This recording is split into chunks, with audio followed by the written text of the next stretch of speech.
Olá, vamos continuar nosso bate-papo onde nós paramos ontem.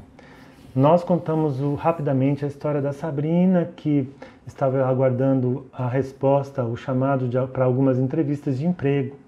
E para uma delas ela não foi chamada porque o currículo dela era bom demais.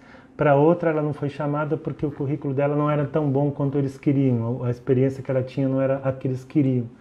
E Sabrina entrou numa crise de choro por toda a tensão, ansiedade e medo acumulados e disse para sua mãe chorando, em pranto, soluçando: "Eu não sou ninguém, mãe, eu não sou ninguém." E essa é uma história forte, eu disse, porque é uma história real. E talvez esteja acontecendo com você agora mesmo. Aliás, acontece com muitas pessoas e em muitos momentos da sua vida. Mas ela é muito forte na fase da juventude e também até na velhice, porque o jovem ainda não ingressou, digamos assim, no mercado, nos jogos de adultos e nos papéis sociais que lhe estão reservados. E o velho acabou de sair de tudo isso. E os dois se sentem naquele limbo que eu falei, perdendo ali a sua função social, o seu papel social. E essa é a questão que eu queria falar sobre identidade e papel social. São coisas diferentes. Quando Sabrina diz que não é ninguém, que deve ser um sentimento muito horrível se sentir assim, naturalmente ela estava se referindo ao fato de que ela não cumpre nenhum papel social ainda, né? Ela ainda não tem um emprego, ela ainda não tem uma carreira, ela ainda não se firmou na questão profissional, ela ainda não formou uma família, enfim. Os papéis sociais que são esses os estabelecidos pela nossa sociedade. O de estudante, o de profissional, o de pai, o de mãe, o de empresário, ou o de profissional, empregado, seja em que ramo for. São diversos os papéis sociais, o de político, o de ativista, que são estabelecidos pela própria sociedade, pela cultura onde a gente vive. E, portanto, sujeitos também às crenças de um coletivo, a um modo de se organizar desse coletivo. E, portanto, é muito importante lembrar, viu, Sabrina? Viu você que está me ouvindo? Sabrina de qualquer idade, que você é muito maior do que qualquer papel social que você pudesse estar desempenhando. Então, se você não está estudando agora, ou se não consegue sair da faculdade, ou não consegue passar no vestibular, ou não conseguiu ainda ingressar num trabalho, ou não conseguiu estabelecer uma carreira, formar uma empresa, ou fundar, ou criar, ter, melhor dizendo, a sua família, cumprir determinados papéis sociais que se espera, isso não faz de você um ninguém. Não, você é um alguém. Nossa identidade, nossa essência, o ser humano que somos, é maior do que qualquer papel social. E é bom que a gente não confunda, para a gente não se sentir como a Sabrina. Bom, dito isso, se eu estou dizendo que você não é ninguém como a Sabrina se sentia uma ninguém, não, você é um alguém. Resta a gente agora conversar, ok, você é alguém, mas quem? Quem é você? Será que você saberia responder para mim quem é você? Não para mim, será que você conseguiria responder para você quem é você? Parece uma coisa fácil, uma coisa óbvia e uma coisa intuitiva. Mas quando a gente para pensar quem somos nós, normalmente a gente usa os papéis sociais para nos definir. Então a gente fala, eu sou filho do seu Sérgio, eu sou o criador do projeto tal, eu sou funcionário da Federal, eu sou pintor, eu sou... Raramente eu sei dizer quem realmente eu sou, quais são os meus valores, qual a minha filosofia de vida, aquilo que realmente desejo, aquilo que realmente penso, aquilo que realmente sonho, aquilo que eu quero deixar de legado, aquilo que são meus pontos fortes, aquelas que são minhas inteligências mais desenvolvidas, aquele que é o meu perfil comportamental, a maneira como geralmente eu me comporto diante das situações, como eu reajo diante das situações, coisas ligadas então à minha identidade essencial e não ao meu papel social. Portanto, se ficar isso bem claro para você, você nunca mais vai poder dizer eu não sou ninguém. Você é alguém, como eu sou, como todos são. E nesse momento é muito importante que a gente tenha claro quem somos nós, porque há um fundamento muito importante que eu preciso amarrar com essa questão. Os resultados que a gente obtém na vida dependem daquilo que a gente faz. Aquilo que eu faço depende de como eu vejo a vida, como eu vejo o mundo, daquilo que eu vejo em sentido de visão. Que visão eu tenho da vida, que visão eu tenho do mundo. O tipo de visão que eu tenho do mundo, se eu vejo o mundo como um algoz e me vejo como vítima, eu vou agir de um jeito. Se eu vejo o mundo como uma oportunidade e me vejo como protagonista, eu vou reagir de outro jeito diante das dificuldades, inclusive essas dificuldades que eu falei ontem, que é aquela em que você não consegue mudar de fase, né? Então, eu te pergunto, como é que você se vê? Porque da maneira como você se vê, vai depender as coisas que você vai fazer, a maneira como você vai reagir e os resultados que você vai obter. Isso é muito, muito importante. E a maneira como a gente vê, ela está impregnada de crenças. É como esse óculos que eu estou usando aqui, ele é transparente, o vidro, né? Mas então eu vejo tudo com as cores normais. Se eu pusesse aqui uma lente cor-de-rosa, como igual quando eu era criança, que eu pegava a embalagem do Sonho de Valsa, que era um bombom, e era uma embalagem cor-de-rosa transparente. Eu punha no olho, então eu via tudo cor-de-rosa. Se eu pegar um celofane azul, eu vou ver tudo azulado, né? Então, dependendo das crenças que eu tenho em relação a mim mesmo, isso vai afetar a maneira como eu me vejo. E essas crenças, algumas são minhas, algumas são herdadas da cultura ali que eu tenho, algumas são adquiridas, né? Até meus pais me ajudam a colocar lentes nesse óculos, cor nas lentes desse óculos, e influem na maneira como eu me vejo. Aliás, isso é um recado muito importante para o pai, para a mãe, para o educador. Por muito tempo você exerce uma função que o Winnicott chamava de especular. Especular vem de espelho. O seu filho, no início da vida, ele se vê pelos seus olhos, ele se vê como você o vê. E se você o vê com excessiva crítica, excessivo controle, dizendo para ele que ele não é capaz, que ele é um desastrado, que ele é um burro, às vezes a gente usa termos infelizes assim, às vezes isso vai ajudar a colorir as lentes do óculos do seu filho e ele começa a se ver assim, como alguém incapaz, inseguro, que não tem futuro. Então é algo que a gente tem que pensar. Por outro lado, isso não tem que ser algo absoluto. Se a gente, de alguma maneira, incorporou crenças assim, a gente tem também como se libertar dessas crenças. E a gente vai conversar sobre tudo isso aqui nos próximos episódios. Eu pretendo falar um pouco mais sobre essa questão parental dos pais, mas também falar um pouco sobre a questão de como eu posso te ajudar, como você pode se ajudar a se conhecer melhor. Existem ferramentas, existem instrumentos, e existe algo muito, muito que não depende de nenhum equipamento, nenhum instrumento, que é você parar para pensar, abrir espaço para o silêncio, para entender quem você é. Então, se você quer conversar sobre tudo isso, eu espero você no episódio de amanhã. Eu peço para você que passe para outras pessoas que possam se interessar por esse assunto. Ele está esquentando agora, vai ficar cada vez melhor.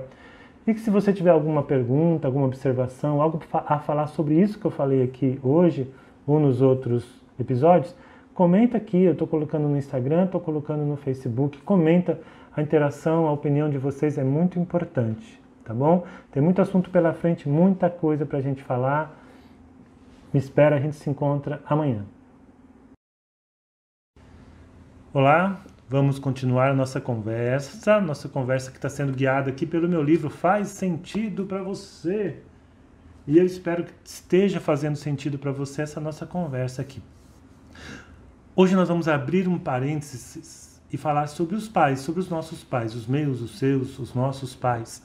Porque ontem eu disse que é como se a gente usasse óculos, né, com lentes coloridas, e as cores dessa lente interferem na maneira como a gente vê o mundo. É natural, né? Fácil de entender por essa imagem. E essas lentes, elas simbolizam as crenças, os paradigmas, os modelos que a gente recebe da nossa sociedade, da escola, da religião e também dos nossos pais. E eu converso muito com jovens sobre isso, né? Muito jovem tem uma certa revolta contra os pais ou culpa seus pais por tudo. E como diria Renato Russo, a gente precisa ultrapassar essa fase, né? Renato Russo dizia: você culpa seus pais por tudo, isso é absurdo. São crianças como você, o que você vai ser quando você crescer? Puxa vida, a gente precisa lembrar. Não, primeiro, não estou dizendo que pai não erra, mãe não erra. Eu sou pai e eu já errei muito. Tenho 3 filhos, eles podem aí comentar, podem acrescentar nos comentários. Eu já errei muito, todo pai erra. Como a gente diz, filho não nasce com manual, né, manual do proprietário. Como é que você cuida com as questões complexas? O relacionamento entre 2 seres humanos é sempre complexo. Não importa se é entre pai e filho, mãe e filho, pai e mãe, não importa. São 2 universos mentais, emocionais, espirituais complexos se interrelacionando. Mas a gente precisa lembrar de algumas coisas para que a gente possa aprender a dar um desconto para os nossos pais, ser um pouco mais indulgente, um pouco mais paciente e, sobretudo, mais gratos. Os nossos pais, eles são filhos do tempo deles, como nós somos filhos do nosso tempo, como vocês, mais jovens, são filhos do seu tempo. Né? No tempo do meu pai, rodava o vinil de rotação até diferente. No meu tempo já começou a existir o CD, depois passou para o MP3. No tempo de vocês agora está tudo na nuvem, nos streamings da vida. No tempo do meu pai, e até no meu ainda, eu levantava do sofá para mudar o canal da televisão e tinha lá meia dúzia de canais. Hoje eu tenho infinito número de atrações e não preciso de levantar para nada. Eu faço tudo pelo controle remoto, eu faço pelo celular.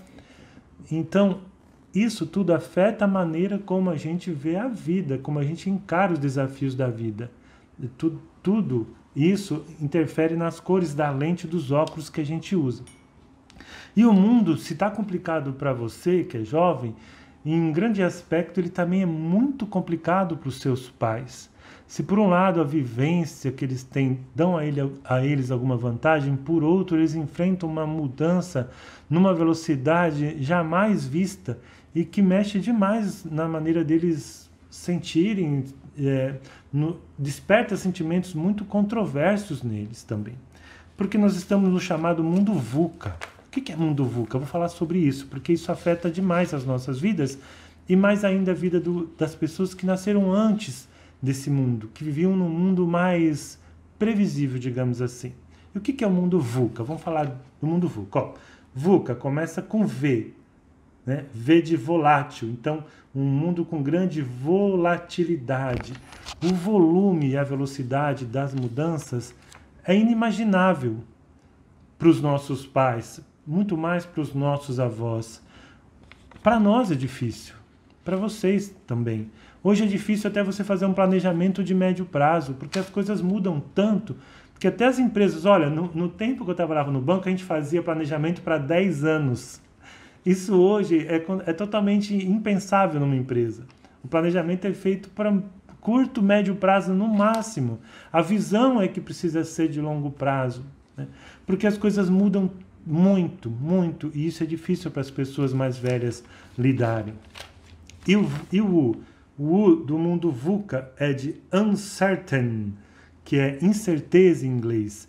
É um mundo cheio de incertezas. Aliás, hoje nós estamos vivendo um momento especialmente uncertain, um momento de profunda incerteza, porque nós não sabemos o que vai ser do futuro da nossa sociedade pós-pandemia. Mas mesmo antes da pandemia, muitos paradigmas estavam mudando, estão mudando. E muitas coisas para os nossos pais são difíceis de entender, e essa incerteza machuca, fere, porque eles são do tempo em que a pessoa entrava num emprego e ficava 30 anos naquele emprego, fazia carreira ali. Hoje isso ninguém quer. Hoje uma carteira da pessoa muito tempo numa empresa é até mal visto. Então isso mudou. Se é certo ou errado, isso é outro mérito, algo que a gente vai conversar lá na frente. Mas o que interessa é que isso mudou e mexe com a cabeça dos nossos pais. Eles ficam assustados e ficam preocupados conosco, porque eles se preocupam com a nossa autonomia, com o nosso futuro. Eles não conseguem nem prever o nosso futuro. E o C? O C de complexo. Nós estamos todos interconectados hoje, todos. E somos todos interdependentes. O que isso significa? Que uma ação isolada hoje pode afetar o resto do mundo. Um descuido num outro país pode trazer a pandemia para mim. Um espirro mal dado, uma declaração mal dada de um governante de um país importante derruba o mercado e afeta o nível do emprego que eu preciso para sobreviver. Portanto, isso também é muito difícil para as pessoas de um outro tempo, porque antigamente elas só tinham que se preocupar com a sua casa, resolvi o meu problema em casa, está resolvido. Ou no máximo ali da sua família, do seu bairro, da sua rua, no máximo da sua cidade. Hoje, o que acontece no mundo afeta. Às vezes seus pais estão no sofá assistindo jornal, uma coisa que acontece lá longe, eles já perceberam que vai afetá-los, e isso dá uma sensação muito ruim de insegurança, porque não depende só deles. Por outro lado, a gente vai conversar mais para frente, o lado bom disso é que nós estamos percebendo que nós precisamos cuidar todos uns dos outros. E o A? O A é de ambíguo. Há muitas formas de se interpretar o contexto, o cenário, os mesmos fatos. Nós não temos mais aquele mundo engessado, isso é assim ou assado, isso é de menino, isso é de menina, isso é para essa idade, isso é para aquela idade. Mudou isso, e isso é muito difícil para quem viveu naquele mundo em que era tudo estabelecido por alguém, por alguma autoridade, por algum modelo, por alguma crença, e que hoje não é mais assim. É como se você perdesse o seu chão, e a gente precisa lembrar disso. Tá? Bom, uma outra coisa que eu gostaria de trazer para vocês, para complementar esse nosso raciocínio, é um pedacinho de uma música do Djavan. Olha só. Talvez os mais novos não conheçam, né? Porque o Djavan é o pessoal da minha geração. Só eu sei as esquinas por que passei. Só eu sei, só eu sei. Sabe lá o que é não ter e ter que ter pra dar. Sabe lá, sabe lá, sabe lá.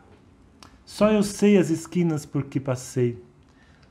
Uma coisa que me ajudou muito a compreender meus pais foi revisitar a história deles com o tempo, ouvir eles contando as histórias, pesquisar, vendo fotografias antigas, conversar com meus avós, e conhecer a história da época em que eles viveram em nosso país. Isso ajuda você a entender muito seus pais. E sabe lá o que é não ter e ter que ter para dar? Muitas vezes nossos pais não receberam os recursos que hoje eles tentam nos dar.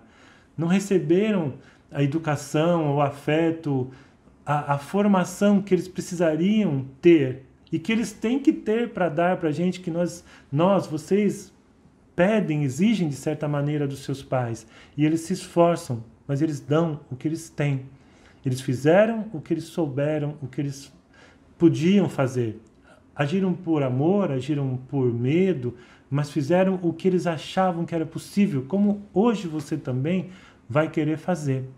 Então pensa nisso, para você ter um pouco mais de paciência e gratidão. E a partir de amanhã a gente vai falar então mais diretamente sobre autoconhecimento. Amanhã, que eu digo, é o próximo episódio, tá bom? Então, muito obrigado e até a próxima. Olá, vamos continuar nossa conversa. Estamos aqui usando o livro Faz Sentido para Você, deste que vos fala, para falar sobre os assuntos que angustiam muitas pessoas e, nesse caso, muito especialmente os jovens. Hoje a gente vai falar um pouco mais diretamente sobre autoconhecimento. E quando a gente fala em autoconhecimento, isso acaba envolvendo alguns conceitos. O autoconhecimento em si, e muito especialmente o conceito de vulnerabilidade e de singularidade. Então, aqui no começo desse capítulo, que se chama Abrace sua vulnerabilidade, encontre seu sentido e não se compare, eu volto para Sabrina, a nossa Sabrina, o nosso avatar, aquela que representa um pouco de cada um de nós. E a Sabrina um dia foi chamada, finalmente, para uma entrevista de emprego. E como acontece nessas entrevistas, obviamente, tem muitos candidatos, eles fazem aquela roda, né, o círculo ali, tem uma primeira etapa inicial que é com todo mundo junto, costuma ser assim. E a Sabrina, naquela roda de umas 20 pessoas, a fala começou pela pessoa do lado, né? Então foi rodando, ela seria a última a falar. E o que aconteceu? O que acontece muito? Ela foi ouvindo as pessoas falarem, né? Os outros jovens. Um tinha experiência numa empresa grande, já tinha feito estágio numa empresa grande, outro já tinha morado na Espanha, outro já tinha ido para os Estados Unidos várias vezes, o outro era de uma família já tradicional na área de atuação daquela empresa. E um falava muito bem no entender da Sabrina, o outro parecia super calmo quando ela estava super nervosa, ansiosa, com receio. E a cada um que falava, parece que a Sabrina ia diminuindo de tamanho na cadeira, porque ela ia se comparando. Ela caiu nessa armadilha que muitos de nós caímos, o da comparação. E começou a achar que ela não tinha nada de tão importante para contar, que ela não tinha nenhuma experiência de vida muito significativa. E, enfim, quando chegou a vez dela mesmo falar, ela estava sem energia, falou sem convicção, sem confiança em si mesmo, não vendeu o seu peixe, não se vendeu e, portanto, nem passou para a terceira fase, né? Foi só até a segunda fase daquele processo seletivo. Bom, depois a gente teve a oportunidade de conversar, eu e essa Sabrina real, né? Que existe uma Sabrina real em cada história que eu conto aqui, e a gente fez uma análise sobre o que aconteceu lá, né? Como ela, sem perceber, caiu nessa armadilha da comparação e como ela fez uma coisa que muitos de nós fazemos. Ela negou a importância do que ela era, a importância da sua própria história.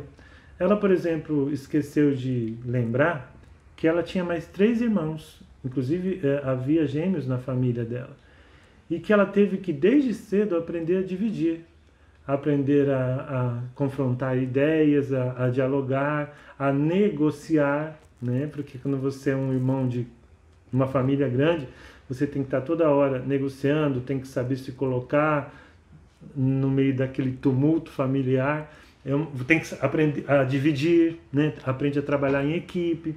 Enfim, são várias qualidades, ou soft skills que a gente fala, né? Qualidades finas, que a pessoa aprende, que a Sabrina tinha só de ter aquela história familiar. E por que eu estou dizendo isso?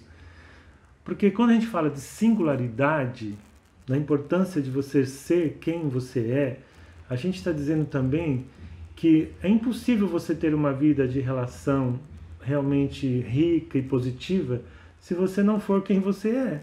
Se você tentar ser quem você não é, né? Uma representação, uma personagem para parecer mais forte, mais poderosa, mais interessante.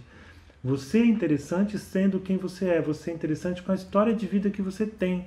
Seja ela qual for, por mais triste, dramática, sensacional, emocionante que ela possa parecer aos seus olhos ou aos olhos dos outros.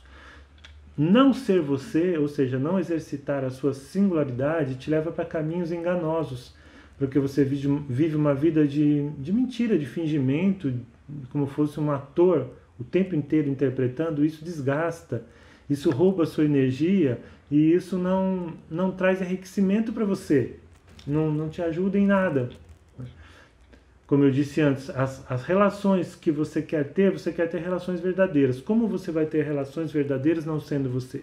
Você vai atrair, vai construir relações não verdadeiras também, já que você não está sendo verdadeiro.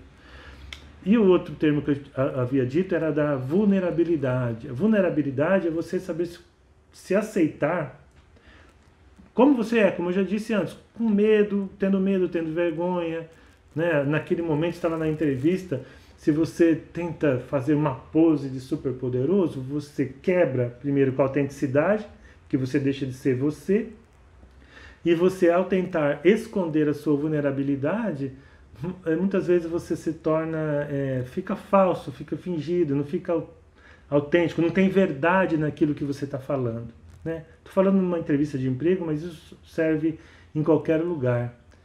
E o pior de tudo não é nem isso, porque às vezes numa entrevista de emprego você não vai abrir todo o jogo, porque ali também existe uma etiqueta, você vai ficar falando dos seus defeitos, né? Não é isso que eu estou querendo dizer. Mas o pior é que quando para você mesmo você quer esconder a sua vulnerabilidade, né? As suas sombras, digamos assim. O seu lado que ainda precisa ser trabalhado, ainda não foi iluminado, ainda não é autoconfiante o suficiente, ainda não alcançou o patamar que você deseja, mas não importa. Todos nós somos seres em construção e a beleza está nisso. E justamente por cada um estar num estágio, cada um vê a vida de um jeito, é que o coletivo tem força. Porque uma coisa que eu consigo ver, você não consegue, uma coisa que você consegue ver, eu não consigo. E assim é na união dos talentos que a gente acaba fazendo coisas muito bacanas. Bom, então a Sabrina Real, numa segunda entrevista de emprego, ela já foi com um outro modelo mental, né? Ela usou a própria história dela para valorizar as competências que ela já tinha, porque ela me dizia, olha, eu não tenho o que dizer em termos de competência mesmo, porque eu de experiência, porque eu não tive um outro emprego ainda. Só que a gente mostrou que a própria vida traz para elas algumas experiências que, embora não fosse no campo profissional, seriam utilizadas no campo profissional, né? Como eu disse, por exemplo, tendo vários irmãos, ela aprendeu a trabalhar em equipe, a dividir, a ouvir, a negociar. Isso são competências fundamentais em qualquer empresa, em qualquer emprego. Bom, isso me fez lembrar na minha história pessoal, quando eu era mocinho. Eu entrei cedo numa empresa grande, passei num concurso, e eu queria muito comprar um carro. Eu comprei um carro, mas o carro que eu pude comprar, ele era mais velho que eu. Eu nasci em 62 e eu comprei um carro 62. Então o que aconteceu? Eu tinha vergonha de andar, quando eu comecei a querer namorar, sair com as pessoas, inclusive com uma menina que eu estava afim dela, que na época a gente acabou não namorando direito, mas que hoje é minha esposa, que a gente se reencontrou um tempo depois. Eu fui sair com ela com aquele fusquinha, eu lembro que ela chegou no carro, olhou assim, e eu senti vergonha, entende? Porque naquela época eu me media pelo que eu tinha e não pelo que eu era. Só que com a maturidade você vê que não é assim. Hoje eu tenho orgulho da minha história, né? De ter lutado para comprar aquele. Aquele era o carro que eu podia comprar. E olha, eu tenho tanta gratidão que eu tenho aqui hoje uma miniatura exatamente de como era meu carro naquela época. No caso, era um Fusca 61. Então, gente, eu quero concluir com um pedaço de uma música do Ultraje a Rigor, que muitos não devem conhecer, que diz assim, ó: há muito tempo eu vinha me procurando, quanto tempo faz, nem me lembro mais. Sempre correndo atrás de mim feito louco, tentando sair deste meu sufoco. Eu era tudo que eu podia querer, era tão simples que eu custei pra aprender. Daqui pra frente nova vida eu terei, sempre a meu lado bem feliz eu serei. Eu me amo, não posso mais viver sem mim. Eu espero que dessas nossas conversas você não se torne um arrogante, não, mas que você se ame mais, abrace a sua história, abrace quem você é, seja quem você é, porque tudo mais que vier vai vir a partir daí, e não de uma tentativa de ser quem você não é. Até a próxima.